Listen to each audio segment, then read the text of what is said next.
Hello दोस्तों, कैसे हो आप लोग। कल है 4 जून गुरुवार का दिन, सेंसेक्स की एक्सपायरी और मार्केट के लिए बहुत ज्यादा इंपॉर्टेंट दिन है कल। ठीक है, इस प्रिडिक्शन वीडियो में हम देखेंगे निफ्टी और सेंसेक्स के इंपॉर्टेंट रेजिस्टेंस और इंपॉर्टेंट सपोर्ट। ठीक है, तो चलो निफ्टी के चार्ट पर मैं आपको पहले लेकर चलता हूं। दोस्तों, ये आप लोगों के सामने 15 मिनट का टाइम फ्रेम पर निफ्टी का चार्ट ओपन है। ठीक है, इसके पहले मैं आगे की प्रिडिक्शन करूं, पहले मैं आपको बता देता हूं कि आज मार्केट में क्या हुआ। देखो, मैं पहले भी प्रिडिक्शन वीडियो में कई बार आपको बता चुका हूं कि मार्केट में निफ्टी और सेंसेक्स ऑलमोस्ट एक जोन के अंदर ही घूम रहे हैं। ठीक है, पहले ब्रेकआउट दिया, सस्टेन नहीं करा, नीचे आ गए। जोन ये वाला है जो मैंने कल वाली प्रिडिक्शन वीडियो में भी बताया था और काफी दिनों से इस पर मैं जोर दे रहा हूं। ठीक है, इस चीज को आप याद रखना। ठीक है, ओके। और यहां पर निफ्टी ने यहां पर एक जोन को ऊपर की तरफ ब्रेकआउट दिया, सस्टेन नहीं कर पाया, नीचे आ गया। अभी वापस से निफ्टी ने नीचे की तरफ ब्रेकआउट दिया है, सपोर्ट को तोड़ा इसी जोन के, और वापस से निफ्टी 2 दिनों से यहीं पर क्लोजिंग दे रही है। कहां पर क्लोजिंग दे रही है? जोन के अंदर। ये बहुत इंपॉर्टेंट बात है। जोन को तोड़ना इसके लिए मुश्किल नहीं है, पर जोन के अंदर ही क्लोजिंग दे रही, ये बात इंपॉर्टेंट है। ठीक है ना, तो ये 2 दिन से हम देख रहे हैं। और आज आपको एक पैटर्न की अगर मैं बात करूं तो इनडायरेक्टली डब्ल्यू पैटर्न भी दिख रहा होगा आपको यहां पर। ठीक है, हालांकि देखो मार्केट के हालात बहुत ज्यादा कमजोर है। नई नई तरह की न्यूज मार्केट में निकल के आ रही है कि जो ब्लूमबर्ग करके कोई बहुत बड़ी न्यूज कंपनी है जो फाइनेंशियली डाटा वगैरह रखती है। अब मेरे को इतना याद नहीं है, सॉरी, मैं ज्यादा न्यूज वगैरह पर ध्यान नहीं देता, पर मैंने भी सुना है ये चीज कि 12 बिलियन डॉलर का गोल्ड जो है वो इंडिया ने 35 साल बाद 1991 के तरफ जब 1991 के टाइम पर बेचा था, अब भी बेच दिया है, ऐसा उस रिपोर्ट का कहना है। हालांकि गवर्नमेंट ने इस चीज को खारिज कर दिया है कि ऐसी कुछ भी नहीं है और ये सब झूठ वाली बात है। अब अपन को नहीं पता है कि कितना सच है कितना झूठ है, आगे जाके वो चीज रिलीज हो ही जाएगी। और एक और है कि यहाँ पर फाइनेंस मिनिस्टर जो है उन्होंने एक इमरजेंसी मीटिंग बुलाई है, कुछ टैक्स वगैरह भी कम करने की बात कर रहे हैं ताकि जो फॉरेन इंस्टीट्यूट इन्वेस्टर हैं, एफआईआई जो हैं, वो कंटिन्यू जो बिकवाली कर रहे हैं, वो एक बहुत चिंता का विषय है। और टैक्स कम होंगे तो हो सकता है कि वो बेचना कम कर दें या फिर एफआईआई अपने इंडियन स्टॉक मार्केट में इन्वेस्ट करना चालू कर दे। अभी फिलहाल में कंटिन्यू बिकवाली चालू है, एफआईआई अपना पैसा कंटिन्यू बाहर लेकर चल रहे हैं, बाहर कर रहे हैं काफी टाइम से, काफी महीनों से। ठीक है, और जो ईरान और इजराइल और यूएस के ये युद्ध चल रहे हैं उसके कारण जो क्रूड ऑयल महंगा है, उसके कारण तो महंगाई की मार पड़ी रही है, इकोनॉमी पर बहुत बुरा गंदा असर है। ठीक है, तो जो अपना देश है, देखो मैं अपने स्टॉक मार्केट की बात कर रहा हूं तो अपने देश की बात करूंगा, अपना देश बहुत ज्यादा डैमेज है दोस्तों। ठीक है, और मार्केट में ये जो ऊपर ये 200-250 पॉइंट की लगभग की जो उछाल आई है, 150-200 पॉइंट की जो उछाल आई है लास्ट में, मेरे भाई मार्केट डिजर्व नहीं करता है। ये जो उछाल आ रही है ना, ये डिजर्व नहीं करता है। ये कोई भी ऐसी कोई गुड न्यूज नहीं हुई है मार्केट में जिसके कारण से इतनी बड़ी बड़ी बाइंग आ रही है। ठीक है, चलो आ रही है। अब बोल सकते हैं कि यार रिटेलर ऑपरेटर का खेल है सारा मार्केट में, न्यूज बेस काम करेगा, न्यूज में थोड़ी बहुत भी पैनिक न्यूज डाल देते हैं तो मार्केट को गिरा देते हैं, थोड़ी बहुत भी गुड न्यूज आ जाती है मार्केट में, छोटी मोटी मीटिंग की न्यूज आ जाती है, टैक्स वगैरह कम करने की मीटिंग आ जाती है, तो मार्केट को ऐसे उछाल देते हैं जैसे दिवाली है आज के दिन। ठीक है, इन चीजों पर ध्यान नहीं देंगे अपन, पर इन चीजों को देखना भी जरूरी है क्योंकि अभी फिलहाल में स्थिति ऐसी है। ठीक है, अभी इंपॉर्टेंट चीज क्या है कि निफ्टी ने कल भी इस जोन के अंदर ही क्लोजिंग दी और आज भी गैप डाउन हुआ, नीचे गया बहुत तेजी के साथ, जो हमने सपोर्ट निकाला था वो सपोर्ट से वापस ऊपर आ गया और इसी जोन के अंदर क्लोजिंग दे दी। हालांकि याद रखना, सेंसेक्स की अपन कल के लिए प्रिडिक्शन करेंगे आगे, और सेंसेक्स ने कुछ नया करा है वो भी मैं आपको बताऊंगा।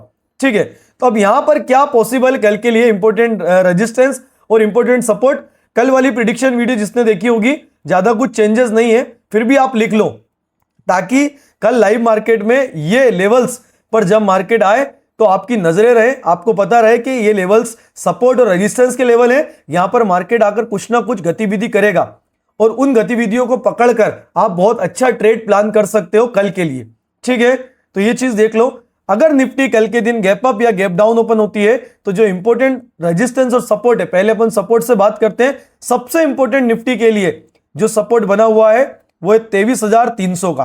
ये बहुत ज्यादा इंपॉर्टेंट सपोर्ट है। ये टूट तो रहा है दोस्तों, पर निफ्टी इसको सस्टेन नहीं कर रही, और पिछले 2 दिनों से या फिर पहले भी आप देखोगे तो तोड़ा तो सही है, पर इसके नीचे सस्टेन नहीं करा, इसके ऊपर ही क्लोजिंग दी है। और आज भी निफ्टी ने इसी के ऊपर क्लोजिंग दी है। जो क्लोजिंग आई है वो 23,400 के लगभग ही क्लोजिंग आई है, 396 के आसपास, तो 400 मान सकते हैं उसको। ठीक है, तो सबसे इंपॉर्टेंट सपोर्ट निफ्टी के लिए अभी जो है वो है 23,300 का। इसके बाद जो सपोर्ट है वो है 23,150 का, जहां पर आज भी निफ्टी ने रिएक्ट करा है। फिलहाल के लिए दो सपोर्ट है और इन्हीं दोनों प्राइस पर अपने को नजर रखना है। ठीक है, कल लाइव मार्केट में अगर निफ्टी इसके भी नीचे जाती है तो अपन नए सपोर्ट देखेंगे कि पिछली बार निफ्टी ने कहां पर सपोर्ट लिया है, तो आज भी जो पॉसिबल रहेगा आगे के लिए कि निफ्टी कहां पर सपोर्ट ले सकती है, ये अपन लाइव मार्केट में भी प्रिडिक्ट कर देंगे। फिलहाल में ये दो बहुत इंपॉर्टेंट सपोर्ट है, 23,300 और 23,150।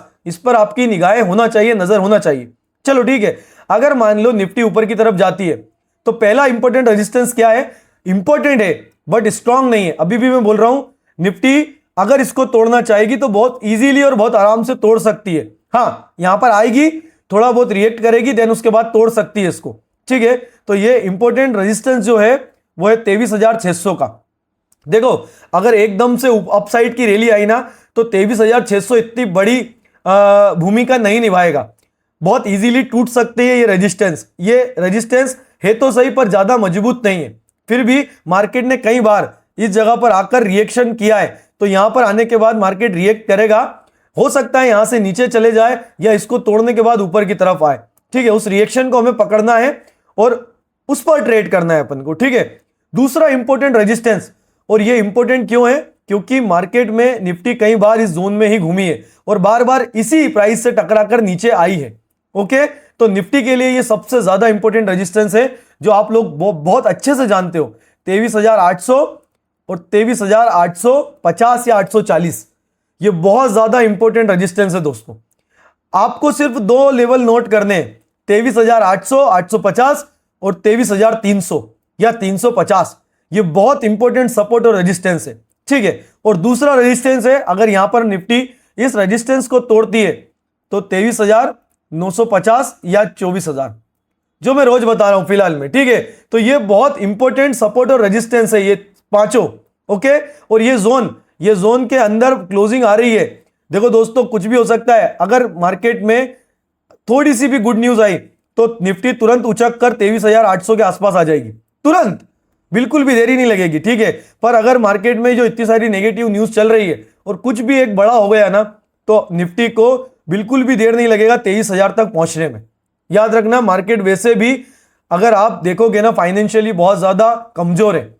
ठीक है, तो आप ऊपर की तरफ कम और नीचे का व्यू ज्यादा रखना। ठीक है, तो ये चीज है। निफ्टी में अगर कोई भी पैनिक और कोई भी गुड न्यूज नहीं आई तो इसी रेंज के अंदर निफ्टी ओपन होते हुए और क्लोजिंग देते हुए दिख जाएगी। तो ये इंपॉर्टेंट रेजिस्टेंस और सपोर्ट निफ्टी के थे। चलो हम आगे सेंसेक्स के देख लेते हैं। और दोस्तों, सेंसेक्स के लिए कल बहुत इंपॉर्टेंट दिन है क्योंकि कल सेंसेक्स की एक्सपायरी है। और मैं एक बात और आपको बोलना चाहूंगा कि मार्केट में 2 दिन से बहुत अच्छा मूव आ रहा है, बिल्कुल आ रहा है। मैं बोल सकता हूं मार्केट में 2 दिन से बहुत अच्छा मूव आ रहा है। जो कवरिंग हो रही है ना, वो बहुत अच्छी कवरिंग हो रही है। मार्केट नीचे जाता है वैसे ही ऊपर आ जाता है, मार्केट नीचे ओपन होता है उसके बाद ऊपर चला जाता है। तो 2 दिन से अच्छा मूवमेंट आ रहा है। तो कल का दिन इसलिए भी इंपॉर्टेंट है क्योंकि कल मुझे ऐसा लगता है कि काफी हद तक मार्केट साइडवेज रह सकता है। ठीक है, हो सकता है कि कल के दिन इतना बड़ा मूवमेंट ना आए, कल के दिन आपको प्रीमियम सेंसेक्स खाते हुए बहुत ज्यादा दिखे। ठीक है, तो थोड़ा सा ध्यान रखना और बहुत स्मार्ट तरीके से वर्क करना, जल्दबाजी में आकर ट्रेड नहीं करना। देखो निफ्टी में क्या हुआ मैं आपको बता देता हूं। निफ्टी की तरह सेंसेक्स ने भी जोन बना रखा है। ये जोन निफ्टी की तरह सेंसेक्स का भी है। सेंसेक्स में भी निफ्टी की तरह ब्रेकआउट दिया ऊपर की तरफ, रेजिस्टेंस ब्रेक हुआ, सस्टेन नहीं कर पाया, नीचे आ गया। निफ्टी की तरह सेंसेक्स ने भी ब्रेकआउट दिया अपने सपोर्ट पर, सस्टेन नहीं कर पाया। कल के दिन क्लोजिंग आई थी जोन के अंदर, बट आज के दिन क्लोजिंग जोन के अंदर नहीं आई है दोस्त। यह सबसे इंपॉर्टेंट बात है किसकी? सेंसेक्स की। आज के दिन क्लोजिंग नहीं आई है जोन के अंदर और यही चीज कल आपको भारी गिरावट भी दिखा सकती है सेंसेक्स में। तो यह बहुत इंपॉर्टेंट हो जाएगा कल के लिए। कल मेरा जो व्यू है, अगर मार्केट में कोई पॉजिटिव न्यूज नहीं आई दोस्तों, तो कल या तो मार्केट साइडवेज रह सकता है, sideways to bearish, sideways to bullish या पीवर साइडवेज। ठीक है, या मार्केट तेजी से नीचे की तरफ आ सकता है। मेरा ये दो तरह का व्यू है, बाकी कल लाइव मार्केट में अपन देखेंगे। इसमें मैं आपको दिखा देता हूं, अगर मान लो इत्तेफाकन कल गैप अप ओपन होता है सेंसेक्स, तो अपन ऊपर का व्यू कम और नीचे का व्यू ज्यादा लेंगे, ठीक है। और अगर कल सेंसेक्स गैप डाउन ओपन हो जाता है तो हम किसी अच्छे सपोर्ट पर, जैसे ही रिटेलर ट्रैप हो जाएंगे, फिर हम थोड़ा सा ऊपर का व्यू देखेंगे, ठीक है। हो सकता है आज ऊपर क्लोजिंग नहीं दी हो, कल ऊपर क्लोजिंग दे दे इस जोन के अंदर, ठीक है। तो लाइव मार्केट में ही वो चीज प्रिडिक्ट कर पाएंगे अपन। इसके इंपॉर्टेंट रेजिस्टेंस और इंपॉर्टेंट सपोर्ट लिख लो आप, ताकि कल लाइव मार्केट में वो आपके काम आए, ठीक है। सबसे पहला इंपॉर्टेंट रेजिस्टेंस जो है वो है 74,500। याद रखना, अगर इसके ऊपर सेंसेक्स खुलता है तो ये एक इंपॉर्टेंट सपोर्ट का काम करेगा, और ये बहुत ज्यादा इंपॉर्टेंट सपोर्ट का काम करेगा दोस्तों, ठीक है। तो इस चीज पर ध्यान रखना। दूसरा रेजिस्टेंस जो रहेगा वो रहेगा 75,150 या 160 का, मान लो 150 लिख लेते हैं। तीसरा रेजिस्टेंस सेंसेक्स का रहेगा 75,730 का और 800 का, ठीक है। और चौथा रेजिस्टेंस जो रहेगा वो 76,220 का, ओके। ये इंपॉर्टेंट 4 रेजिस्टेंस है। अब कल के लिए सेंसेक्स के लिए पहला सपोर्ट जो रहेगा वो रहेगा 73,000, डायरेक्ट इसको 74,000 करो, 74,000 का 74,000 का पहला सपोर्ट है। दूसरा सपोर्ट और थोड़ा इंपॉर्टेंट सपोर्ट जो रहेगा वो रहेगा 73,600 का, 400 पॉइंट नीचे, ओके। और तीसरा जो इंपॉर्टेंट सपोर्ट रहेगा वो रहेगा डायरेक्ट 73,000 का, ठीक है। तो ये अगर कल किसी भी प्रकार की कोई गुड न्यूज या बैड न्यूज नहीं आई तो सेंसेक्स आपको इसी जोन के अंदर ओपन और क्लोज होते हुए दिख जाएगा। तो ये लेवल्स आप लिख लेना, इनका स्क्रीनशॉट ले लो। अब आप जिस पर भी ट्रेड करते हो उस चार्ट पर इनको मार्क करके रख लो, ठीक है, ताकि कल अगर इनके इर्द गिर्द भी मार्केट आए, सेंसेक्स आए, तो आपको प्रिडिक्शन करने में कोई भी प्रॉब्लम ना हो। बाकी अगर आप पहली बार ये प्रिडिक्शन वीडियो देख रहे हो, नए हो हमारे चैनल पर, तो मेरे भाई आपका ट्रेडिंग वाले भैया डेली लाइव मार्केट में आप लोगों के साथ लाइव रहते हैं यूट्यूब पर, और मैं डेली आपको अच्छी अच्छी लर्निंग प्रोवाइड करता हूं, अच्छी अच्छी पेपर ट्रेड प्रोवाइड करता हूं और अच्छी अच्छी एजुकेशन प्रोवाइड करता हूं, ठीक है। यहां पर आपको प्रॉफिट लॉस दिखे ना दिखे, पर आपको लर्निंग बहुत अच्छी मिलेगी। इसके लिए आप हमें सब्सक्राइब कर लेना, बेल आइकन को दबा देना, ताकि कोई भी अपडेट आपसे मिस ना हो। अगर आप हमारी ट्रेडिंग वाले भैया की इंस्टाग्राम फैमिली से जुड़ना चाहते हो तो आप इंस्टाग्राम पर भी जाकर हमें फॉलो कर लेना और हमारी फैमिली का हिस्सा बन जाना। और टेलीग्राम चैनल को ज्वाइन करना चाहते हो तो उस पर भी आप जा सकते हो। इन सभी के लिंक नीचे डिस्क्रिप्शन में, इसी प्रिडिक्शन वीडियो के डिस्क्रिप्शन में सभी के लिंक है। लिंक पर जाकर हमें फॉलो कर लेना दोस्तों और हमारी फैमिली का हिस्सा बन जाना, ठीक है। बाकी ध्यान रखना अपना, मिलते हैं कल लाइव मार्केट में या नेक्स्ट वीडियो में।